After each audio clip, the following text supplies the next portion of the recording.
사무엘상 5장 1절부터 12절까지 말씀으로 똑똑한 동생처럼 삽시다 라는 제목으로 하나님 말씀을 나누기 원합니다.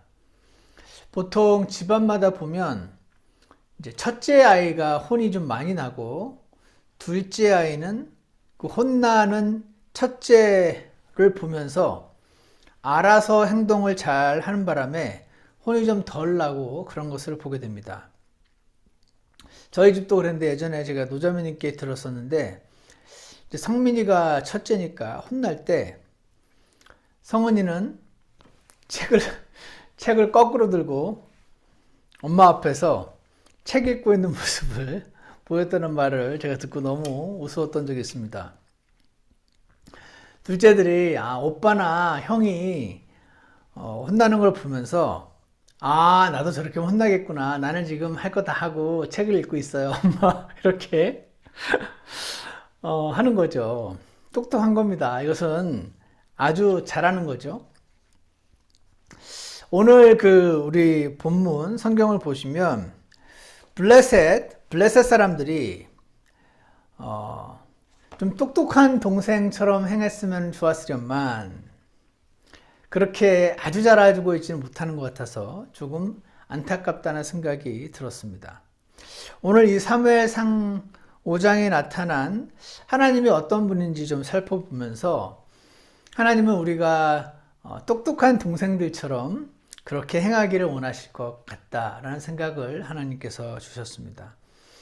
형들이 여기에 나타난 이 블레셋 사람들이나 사무엘상 5장 여기에 나타난 블레셋 사람들이나 이스라엘 사람들이 우리보다 먼저 하나님을 겪으면서 먼저 혼나는 것을 어떻게 혼나는지 잘 살펴보고 책을 거꾸로 들고 잘 앉아서 똑똑하게 잘 행동해서 매를 덜 맞고 하는 그런 똑똑한 동생처럼 우리가 살고 싶습니다. 하나님. 그렇게 기도하는 시간이 우리에게 있게 되기를 원합니다. 오늘 말씀을 보면요. 이스라엘 사람들과 블레셋 사람들의 전쟁이 붙었습니다. 이스라엘에는 하나님의 궤라는 게 있었죠. Ark of the Covenant라고 하나님이 그 궤짝을 상자를 만든 다음에 거기다가 하나님 말씀을 넣어두라고 하시고 성막에서 그 하나님의 궤 그 위에 언약궤 그 위에 신이 나타나시고 즉 이 하나님의 궤라고 하는 것은 하나님을 상징하는 어떤 것이었습니다.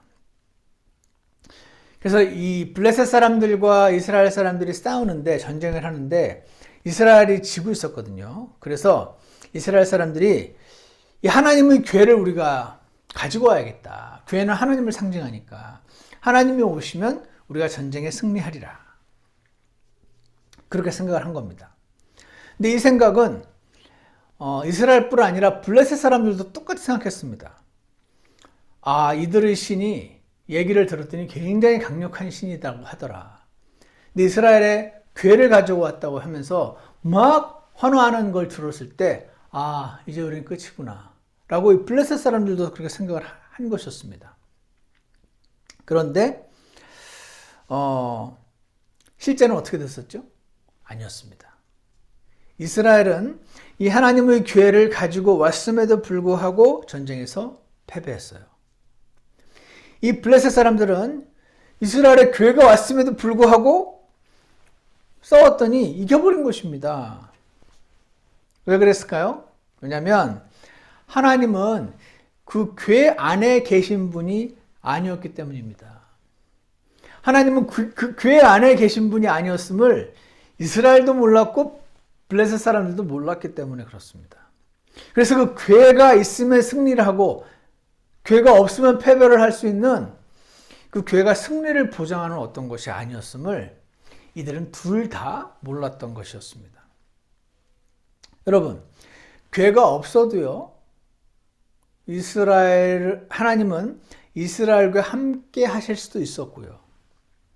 궤가 있다 손 치더라도 하나님은 이스라엘과 함께 하지 않을 수도 있음을 그들은 몰랐습니다. 굉장히 미신적이었습니다. 그들에게 있어서 하나님의 궤는 마치 우리나라 사람들이 잘 아는 부적 같은 것이었습니다. 내가 부적을 가지고 다니면은 나쁜 일이 일어나지 않고, 부적을 집에다 붙여놓으면 나쁜 일이 일어나지 않고, 부적을 잊어버리고 오면은 나쁜 일이 일어나고, 이렇게 미신적으로 생각했던 겁니다. 그 하나님의 교회 자체에 어떤 영험한 힘이 있는 것이 아니었어요. 이걸 몰랐던 것입니다. 우리 크리스찬들에게는 그런 게 또 있죠. 집안에 예전에 우리 조상들이 부적 붙여놨던 것처럼 십자가를 붙여놓으면 그게 그렇게 귀신을 막아주고 마귀를 막아주고 한다는 생각이 있는 분들도 있고, 어떤 성경 구절이 적혀있는 액자를 붙여놓으면 그거에서 이 영험한 힘이 있어가지고 마귀를 쫓아내거나 병이 낫거나 부자가 되거나 그렇게 생각하는 현대인들도 있습니다. 그런 것도 있죠. 마늘. 드라큘라가 마늘을 싫어한다 그래가지고 마늘을 갖다 놓으면 뭔가 귀신이나 마귀가 못 들어온다고 생각하는 것처럼, 이들의 전쟁에서의 승리는 하나님께 순종하는 것이었지 괴를 갖다 놓는 게 아니었음을 이들은 서로 잘 몰랐던 것입니다. 여러분, 현대에서 전쟁의 승리는요, 무기의 우수함과 어떤 병사들의 훈련에 있겠지만, 하나님의 택하신 백성 이스라엘에게 있어서 그들의 승리의 요인은 하나님께 순종하고 있는가 아닌가, 하나님께 붙어 있는가 아닌가였지, 괴를 갖다 놓으면 이기고 괴가 없으면 지고 하는 것이 아니었음을 그들은 잘 몰랐었던 것을 보게 됩니다. 사무엘상, 오늘 본문은 아니었지만 4장 3절에 보시면, 백성이 진영으로 돌아오매 이스라엘의 장로들이 이르되 주께서 어찌하여 우리를 오늘 블레셋 사람들의 앞에서 치셨느냐? 왜 우리가 졌지? 우리가 실로에서 주의 언약궤를 우리에게 가져오고, 그러면 이기겠네. 그것이 우리 가운데 올 때에 우리 원수들의 손에서 우리를 구원하게 하자. 궤가 오면 이길 수 있다라고 생각을 했습니다. 5절을 보시면 4장 5절, 주의 언약궤가 진영에 들어올 때 온 이스라엘이 큰 소리로 외치매 땅이 다시 울림으로. 이들은 지금 사기가 충천합니다. 전쟁에서 이기려면 사기가 중요하다는 말을 하는 것처럼, 일반적으로 보면은 이 괴의 어떤 영험한 능력이 있거나 말거나 상관없이 사기가 오는 것만으로도 전쟁에 이겼어야 되는 것 같은데, 큰 소리로 외치면 땅이 막 울릴 정도였다는 거죠. 6절에 보세요. 블레셋 사람들이 그 외치는 소리를 듣고 이르되 히브리 사람들의 진영에서 이같이 큰 소리로 외치면 무엇을 뜻하느냐 하다가 주의 궤가 진영에 들어온 줄을 깨닫고, 7절, 블레셋 사람들이 두려워하여 이르기를 하나님이 진영에 이르렀도다. 궤가 오면 하나님이 오고, 궤가 안 오면 하나님이 안 오고, 이렇게 생각을 한 것입니다. 또 그들이 이르기를 우리에게 화가 있으리로다. 하나님이 센 건 다 아는 거예요. 지금까지 그런 일이 없었다. 우리에게 화가 있으리로다. 누가 우리를 이 능한 신들의 손에서 건져내리요. 이들은 광야에서 모든 재앙으로 이집트 사람들을 친 신들이니라. 오 너희 블레셋 사람들아, 마음을 강하게 하고 남자답게 행동하여 히브리 사람들이 너희에게 종이 되었던 것 같이 너희가 그들에게 종이 되지 아니하도록 하고 남자답게 행동하여 싸우라. 이들은 이스라엘도 괴가 오면 이길 거라고 생각했고, 블레셋 사람들도 괴가 오면 자기네들이 질 거라고 생각했고, 하지만 여기서 할 수 있는 것은 하나밖에 없다. 최선을 다해 싸우자. 그랬더니 오늘 본문 5장 1절을 보시면, 블레셋 사람들이 하나님의 괴를 빼앗고 이긴 겁니다. 블레셋 사람들이 하나님의 괴가 온 이스라엘을, 게다가 그 괴를 전쟁에서 어떤 그 전리품처럼 빼앗아 버렸습니다. 그것을 에벤에셀에서 아스돗으로 가져가니라. 블레셋 사람들이 하나님의 궤를 취하여 그것을 다곤신, 다곤의 집으로 가져다가 다곤 옆에다가 놨습니다. 3절, 아스돗 사람들이 다음날 일찍 일어났는데 보라, 다곤이 주의 궤 앞에서 얼굴을 땅에 댄 채 쓰러졌으므로 그들이 다곤을 취해 다시 그것의 자리에 두었더라. 여러분, 지금 이 블레셋 사람들 입장에서 보면 지금 기고만장할 만한 상황입니다. 괴가 오면은 블레셋 사람들이 질 거라고 생각을 했는데 이겼기 때문이죠. 이들은 우리 신이 더 세구나. 그래서 이겼구나 라고 생각했습니다. 사실은 어땠죠? 사실은 하나님이 이스라엘을 돕지 않아서 이겼을 뿐인데 이들은 착각을 했습니다. 우리 신이 더 센가 보네? 라고 생각을 한 겁니다. 게다가 심지어 그 기회를 빼앗아오기까지 했습니다. 이것은 정말 굉장한 일이었을 것입니다. 왜냐하면 이 신이 정말 강력하고 살아있고 막 그런 신이었다면 이 괴가 뺏기도록 놔두지 않았을 텐데 괴에 손을 댄 우리를 벌했지 않겠는가. 근데 우리가 빼앗았는데 가만히 있을 수밖에 없네? 우리 신이 더 세네. 우리가 더 세네 라고 생각을 했던 것입니다. 그래서 그 괴를 자신들의 신인 다곤 신전 옆에다 잘 갖다 놨대요. 아마도 다곤 신에게 승리의 어떤 제물로 바친 것일 수도 있습니다. 그런데 아침에 일어나 보니 그 괴 앞에 자신들이 믿는 그 다곤 신의 동상이 목도 잘리고 팔다리가 잘리고 몸뚱아리만 남아가지고 얼굴을 땅에다 쳐박고 그 괴 앞에 경배를 드리는, 무릎을 꿇고 엎드려서 경배를 드리는 듯한 자세를 취하고 있는 모습을 보게 된 것입니다. 그래서 아까 읽었던 것처럼 4절을 보십시오. 4절에 그들이 그 다음날 아침에 일찍 일어났는데 보라, 다곤이 주의 괴 앞에서 얼굴을 땅에 댄 채 쓰러졌고, 얼굴을 땅에 댄 채, 경배의 태도죠. 다곤의 머리와 두 손바닥은 끊어져서 문지방이 이렇게 나동그라져 있었다. 다곤의 몸뚱이만 남았더라. 여러분, 우리는 잘 알죠. 하나님께 사정이 있으셨어요. 자신의 백성이지만 이스라엘을 전쟁이 났는데 돕지 않으실 만한 사정이 있었습니다. 하나님과 이스라엘의 관계에 있어서. 그런데 이 블레셋 사람들이 이 하나님의 괴를 전리품으로 취해서 가져오기까지 했으니 우리 신이 더 세구나 라고 생각했던 이들에게 하나님은 그것이 사실이 아님을 알려주고 계시죠. 살아계신 하나님이다 내가. 너희 신보다 훨씬 세다. 비교할 수 없다라는 것을 그들에게 보여주신 것입니다. 그래서 다곤 신의 팔다리가 다 잘리고 목도 잘려서 경배하는 자세를 취하고 있었다는 겁니다.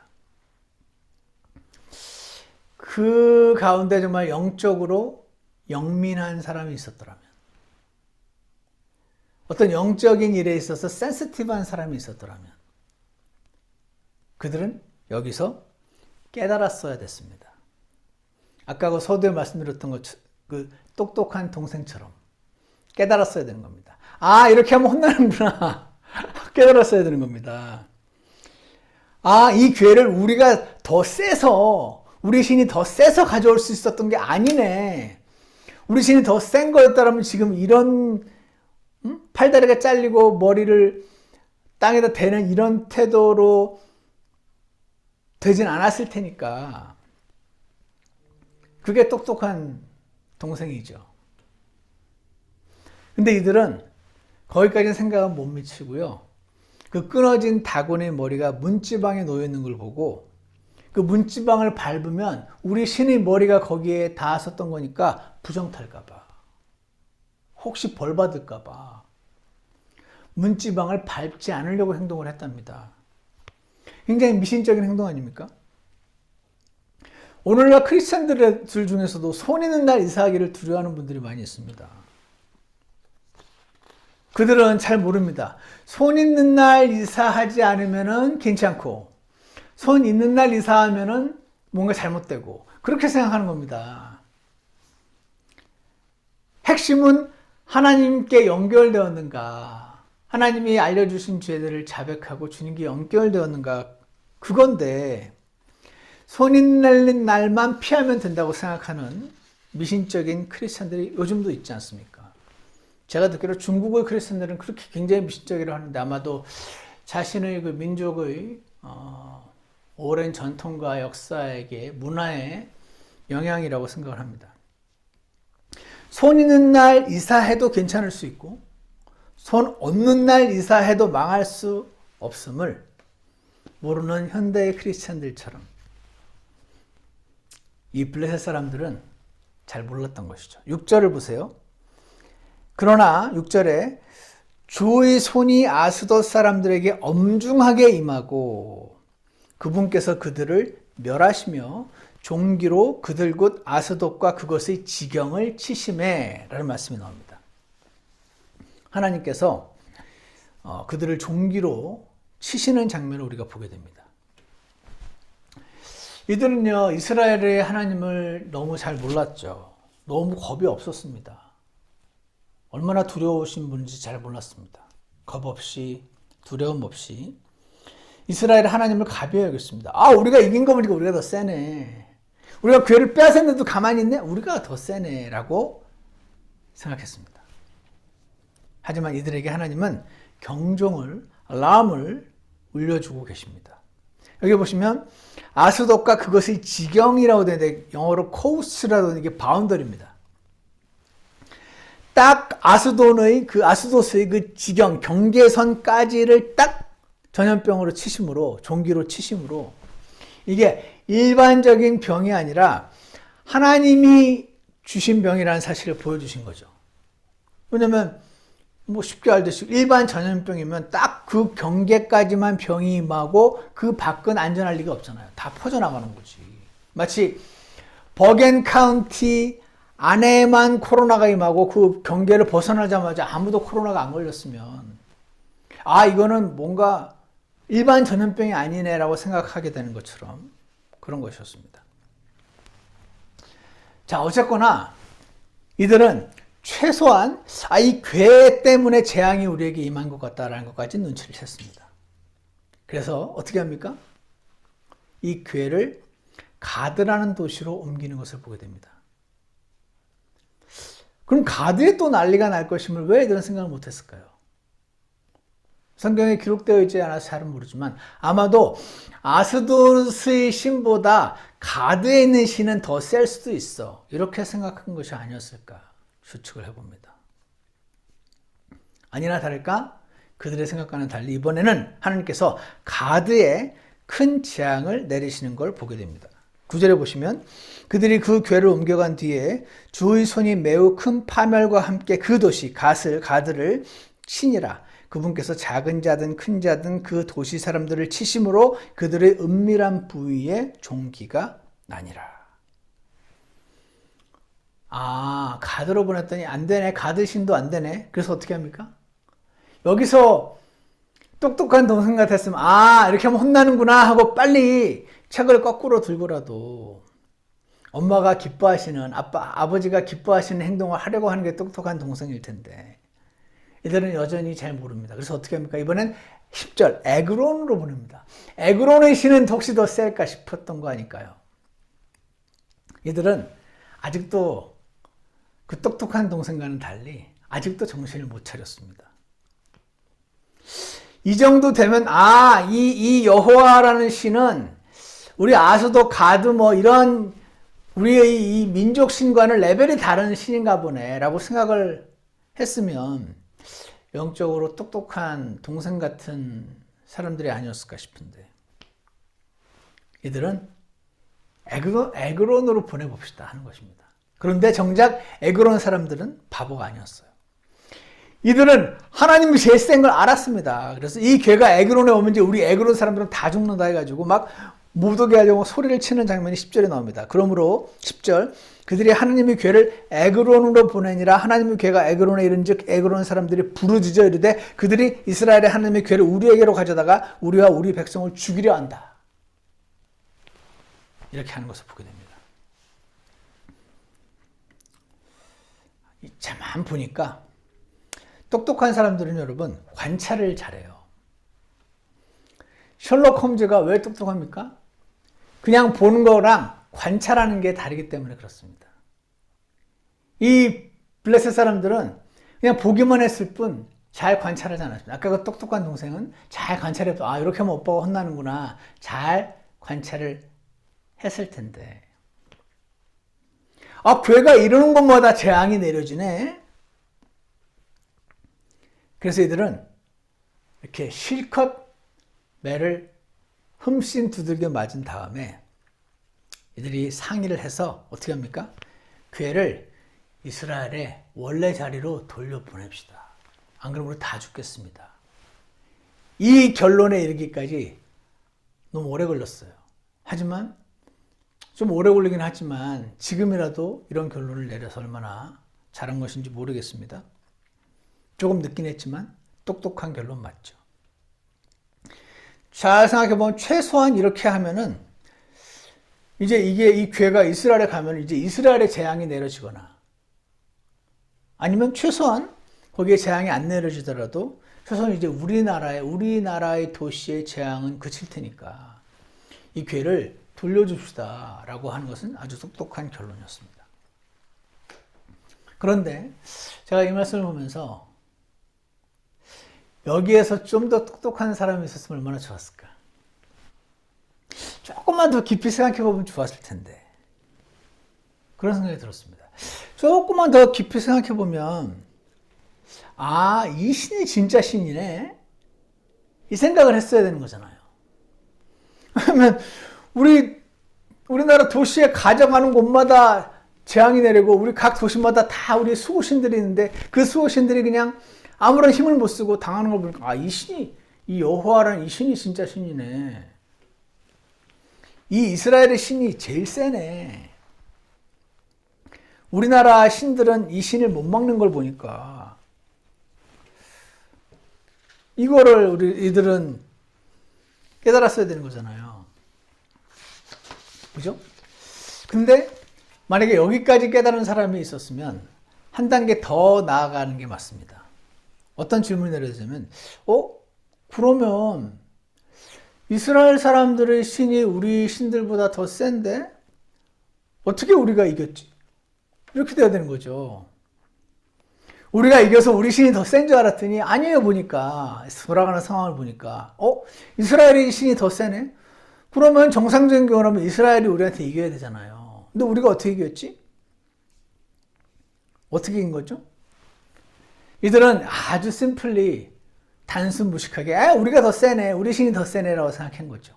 근데 사실은 조금만 더 생각해 보면 우리가 이긴 이유는 두 가지 옵션이 가능한 것을 알 수가 있습니다. 첫 번째 옵션은 우리 신이 더 센가 보네가 첫 번째 옵션이고요. 두 번째 옵션은 저 신이 더 세긴 한데 무슨 이유지만 자기 힘을 발휘 안 해서 우리가 이겼나 보네. 두 가지 방법이 다 가능한 거죠. 우리가 이긴 거 보니까 우리 신이 제일 세네. 이거 말고 다른 가능성도 사실은 있음을 생각을 할 수 있었으면 좋지 않았을까? 아주 대단히 어려운 무슨 수학 고차 방정식도 아니고 두 가지 옵션이 가능하겠네. 이 돌아가는 상황을 보니까 저 신이 우리보다 더 세네. 우리가 저 신보다 우리 신이 더 세다는 결론은 잘못된 결론이에요. 그러면 저 신이 더 셌는데 그럼 우리가 어떻게 이겼지? 저 신이 더 세긴 하지만 무슨 이유로? 사실은 이스라엘의 죄 때문에 그들이 관계가 끊어져 있어 하나님이 그 이스라엘이 전쟁할 때 돕지 않으셨을 뿐이겠네. 이렇게 결론이 내려지는 게 맞잖아요. 이거를 에드워드 힐스라는 박사는 Logic of Faith 라고 불러요. 믿음의 논리. 하나님이 계셔. 이 하나님이 제일 세. 그래서 하나님이 이 제일 센 하나님이 돕는 이스라엘이 무조건 이겨야 돼. 근데 못 이겼어. 그러면 로직은 하나님이 제일 안 세거나 하나님이 제일 세지만 안 도와줬거나 둘 중 하나밖에 없잖아요. 근데 돌아가는 상황을 보니까 우리나라 이 도시마다 하나님의 교회가 임하는 것마다 재앙이 일어나는 걸 보니까 우리나라 신이 더 센 건 아니야. 그럼 더 센 신은 저 신인데 안 도와줬을 뿐이네. 이렇게 굉장히 심플한 초등학생들도 알 수 있는 Logic of Faith. 제가 이 부분을 생각을 하면서 물론 제가 블레셋 사람으로 태어났더라면 이렇게 할 수 있었을까라는 질문에 자신 있게 답은 못하겠는데 한 가지 생각을 했습니다. 그러니까 생각하는 사람은 logic of faith를 갖고 있는 사람은 자신에게 정직한 사람은 진짜 신이 누구지? 진짜가 뭔지를 찾는 사람은 그가 파키스탄이나 사우디아라비아나 이라크에서 태어났더라도 이슬람이 아니라 하나님께로 올 수 있겠구나. 여러분 어떻게 생각하십니까? 진짜를 찾고자 하는 사람이 있다면 그 나라에 태어나서 날 때부터 그냥 이슬람이고 내 아버지, 할아버지, 조상 대대로 이슬람이고 온 동네가 다 이슬람이어서 이슬람을 안 믿으면 다 죽게 되는 막 그런 상황에 있을지라도 진짜가 뭘까? 나는 진짜 신을 믿고 싶은데 라는 정직한 마음을 갖고 있는 사람이라면 저는 하나님께서 그 사람에게 자신을 계시해 주실 줄 믿습니다. 자, 그래서요. 저는 오늘 이 말씀을 여기까지 보면서 여기에 나타난 하나님은 어떤 분인가 한번 생각해 봤습니다. 하나님은요, 강하신 분이시네요.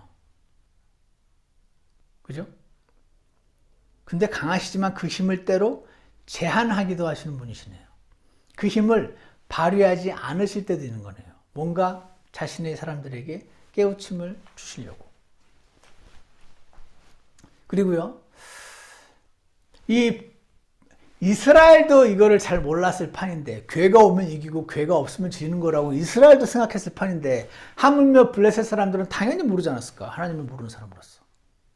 그래서 하나님은 이들에게도 참 하나님, 참 신을 찾을 기회를 주고 계신 분이네. 이 부분을 하나님이 보여주신 것 같습니다. 이들을 긍휼히 여기시네. 좀 봐주시는 것 같아요.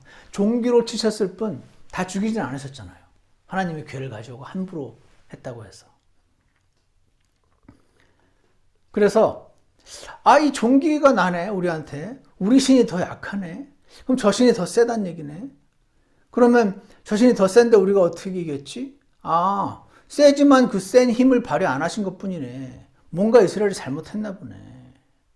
어쨌거나 이 신이 더 세니까 우리도 참신을 따라야 되는 거잖아. 그럼 우리도 하나님 믿어야 되는 거 아닌가?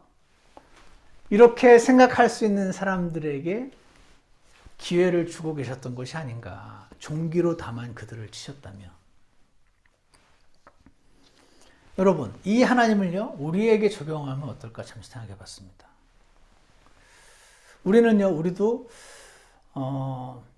하나님께 기도를 할 때, 우리 기도에 잘 응답을 안 해주시는 것 같다 라고 느껴질 때가 종종 있습니다.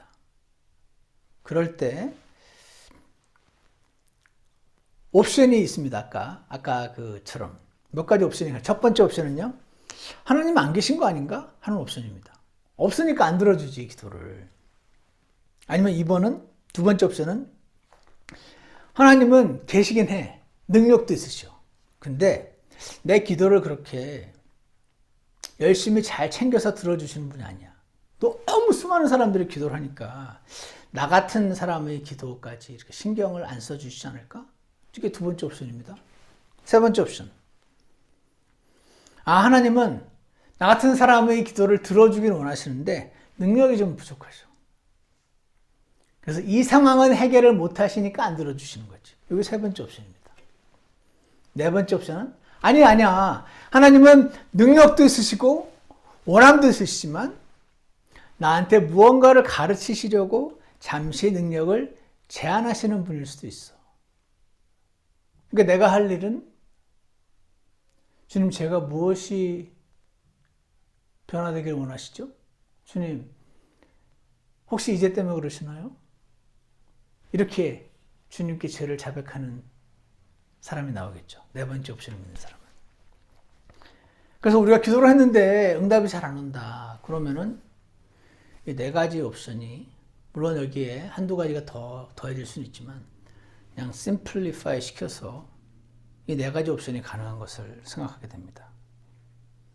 이 네 가지 옵션 중에서 저는 네 번째가 가장 맞다고 생각을 하는데, 이걸 진짜로 우리가 믿으면 우리의 믿음 생활은 어떤 새로운 전기를 전환될 수 있는 기회를 맞을 수 있을 것이라고 생각합니다. 이 네 번째 옵션을 믿는 사람은 주님, 제 죄를 보여주세요. 이스라엘이 이렇게 믿었더라면 우린 괴가 오면 이길 줄 알았는데 괴가 있고 없고가 중요한 게 아니었네. 하나님, 저희가 지금 뭘 잘못하고 있는 거죠? 이렇게 나갔어야 되는 거죠. 그럼 알려주셨을 텐데. 그럼 이제 돌아왔느냐? 하고 안아주시고 전쟁에도 승리하게 해주셨을 텐데. 하나님이 원하시는 것은 때로 자신의 능력을 제한하실 때 그분이 원하심은 그 상황마다 자신의 죄를 자백하며 주님 앞으로 나아오는 사람이 되는 것이 아닐까. 우리 하나님은 그런 분이 아니신가 생각을 하게 됩니다.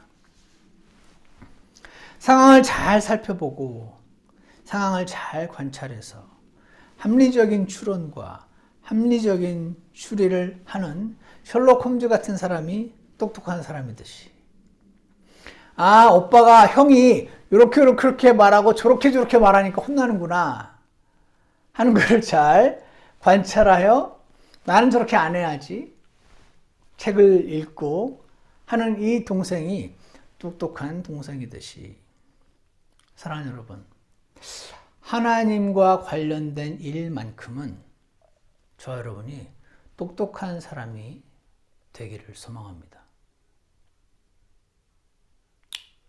이런 말을 하는 저도 어리석어서 무슨 일이 있을 때마다 하나님께로 나아가기를 더디하는 자인 것이 사실이지만 오늘 사무엘상기 5장을 보면서 우리는 하나님 어떤 분이죠? 하나님은 계신 분이시네요. 그분은 존재하세요. 그분은 어떤 분이죠? 그분은 죄를 미워하시는 분이시네요. 그래서 안 도와주신 거잖아요, 이스라엘을. 그리고 그분은 죄를 징계하시는 분이시네요.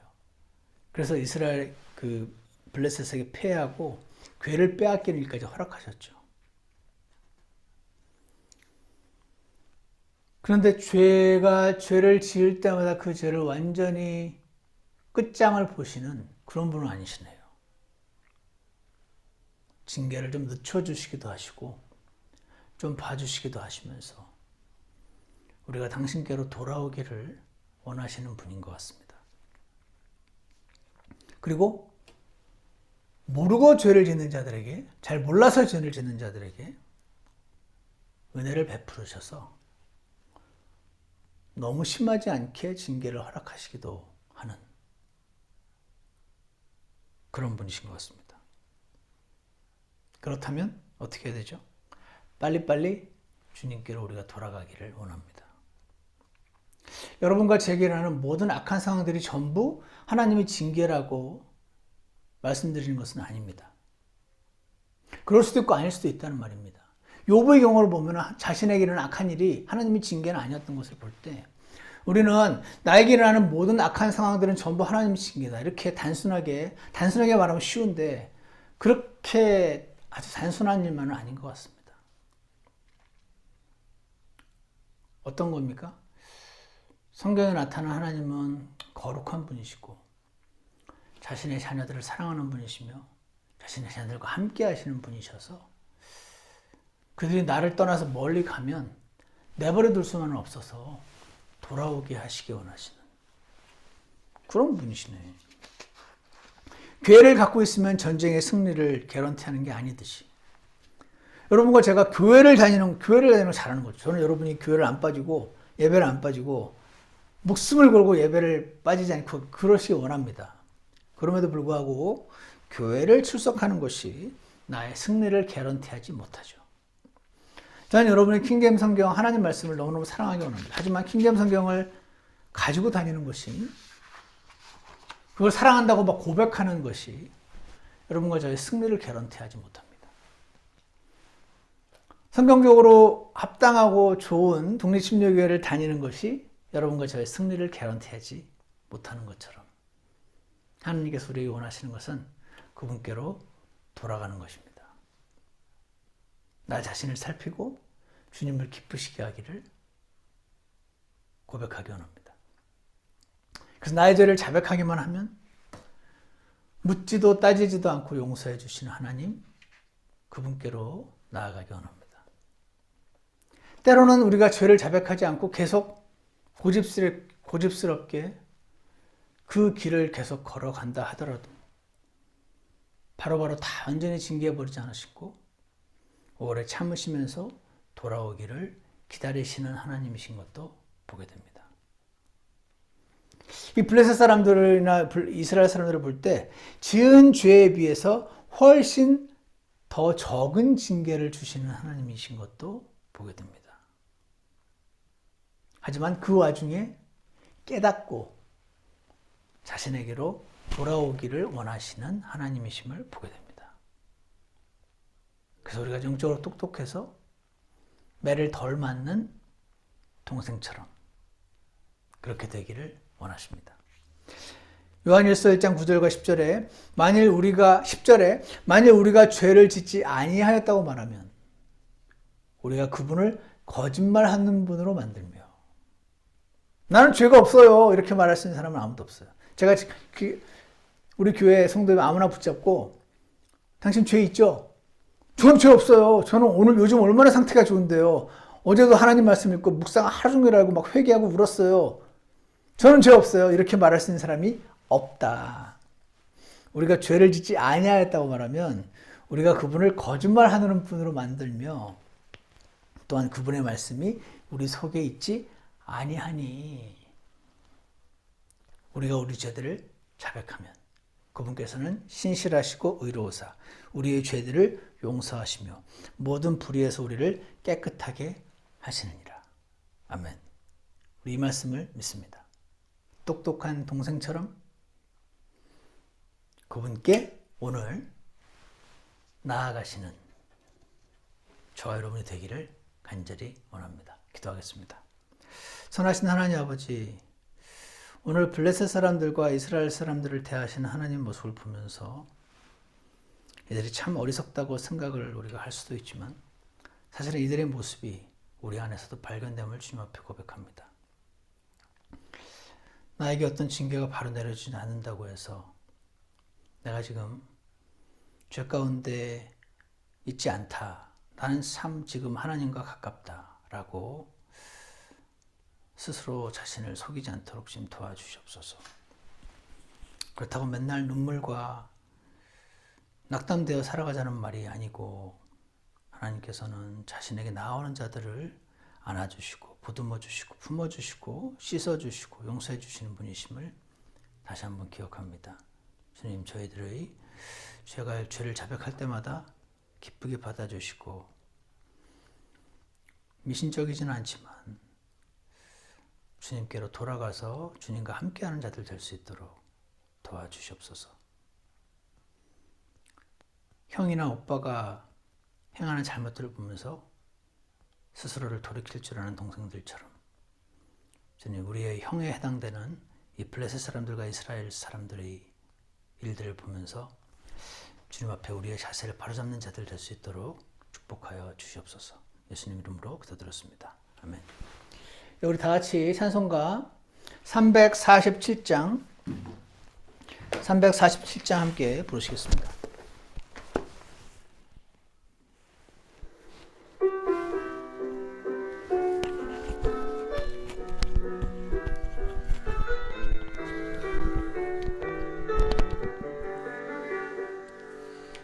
주님은 두려움 주시지 않네. 다만 순종할 큰 힘 주시네. 주 사랑과 권능과 온전한 생각이 주의 길로 인도하네. 주 앞에 신실하게 주의 말씀을 높이 들고 나의 생명 다하여 주를 섬기게 하옵소서. 시험을 이기신 주님과 같이 세상 유혹들 나 이기겠네. 주 말씀은 내 발의 등불이 되시니 완전한 길 걸어가네. 주 앞에 신실하게 주의 말씀을 높이 들고 나의 생명 다하여 주를 섬기게 하옵소서. 살든지 죽든지 나 주님의 것 사랑으로 나를 건지셨네. 그 어떠한 고난이 닥친다 하여도 신실하게 달려가네. 주 앞에 신실하게 주의 말씀을 높이 들고 나의 생명 다하여 주를 섬기게 하옵소서. 하나님 아버지, 하나님께서는 우리에게 두려움을 주시는 분이 아니시고 순종할 큰 힘과 감사와 기쁨을 허락하시는 분이심을 이 시간 고백합니다. 하나님께서는 우리를 선한 길로 이끄시기 원하시는 분이심을 이 시간 다시 한번 고백합니다. 블레셋 사람들과 이스라엘 사람들이 형들과 누나들처럼 행했던 잘못을 통해서 빨리 자신을 돌이킬 줄 아는 그런 똑똑한 동생들처럼 우리가 행동할 수 있게 도와주시옵소서. 주님, 우리에게 일어나는 수많은 일들 가운데 그때그때 순간순간마다 주님 앞으로 나아가는 자들 되게 도와주시고, 아무런 일이 일어나지 않고 그냥 여러 가지 좋은 일만 지속된다고 해서 내가 무조건 하나님과 연결되어 있다고 스스로를 속이는 자들도 되지 않기를 원합니다. 단순하게 하나님 말씀 통해서 나 자신을 비춰보고 그때에도 주님 앞에 나아가고 그렇지 않을 때에도 주님 앞에 나가는 자들 되게 하셔서 매일매일 주님과 동행하는 저희들 되도록 축복하여 주시옵소서. 예수님 이름으로 기도드렸습니다. 아멘. 예배를 마치겠습니다.